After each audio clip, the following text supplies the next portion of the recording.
Hey team, happy Motivational Monday. Here we are. Okay, I can't do it.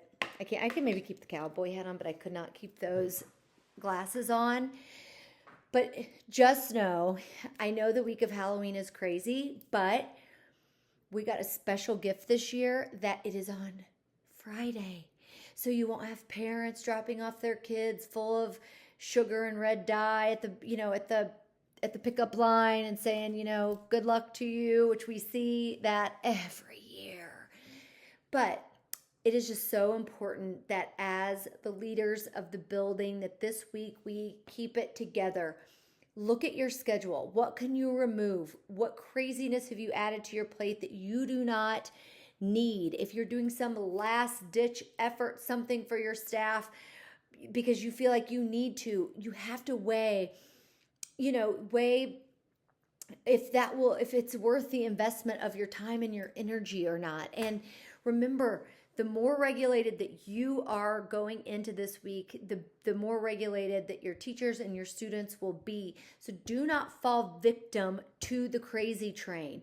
We see this so much and you are so exhausted. And then guess what? The weekend hits and you have no energy for your friends, for your family, for what brings you joy. So this week, with all of the madness, I still want you to sit down this morning, look at your calendar and where you can chunk up times for your sanity.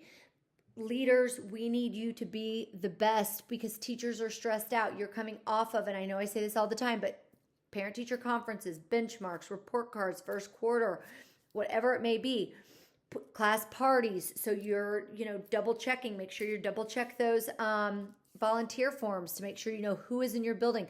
What is that process going to look like? Does your front office staff understand what visitors badges people get, or how is that check-in? How are you verifying who is in your building, who is not? I know, many people use Kid Account, Raptor, so on and so forth, but that those things are updated. If you have new admin assistants in your office, that they are prepared. So, the more you can put out, if there's parent information that you can put out for parties coming up so they know what is expected. If you can only have certain kind of store-bought treats, which is a big thing, that people know that.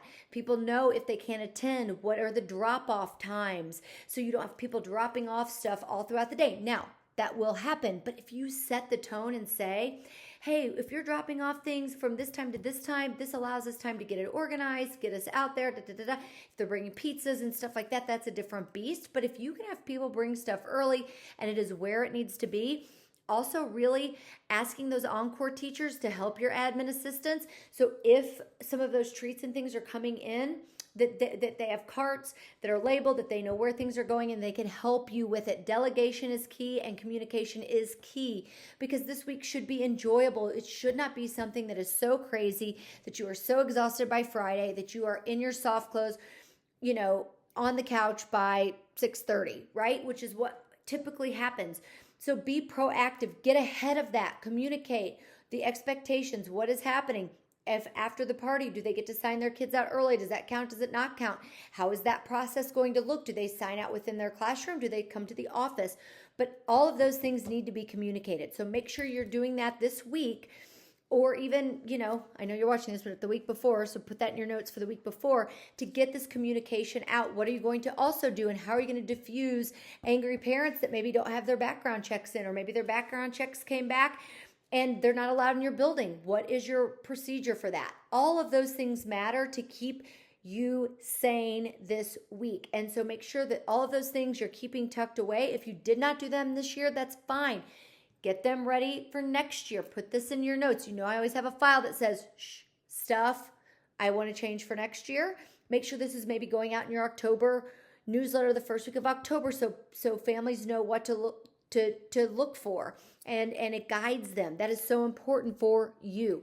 So have the best day. Do not let it get bigger than you. You are amazing. Don't talk about it, be about it. And remember to connect and engage with people in our community. I love you, and have the best day, and happy, crazy Halloweeny. Don't dress like me. Trust me. Bye.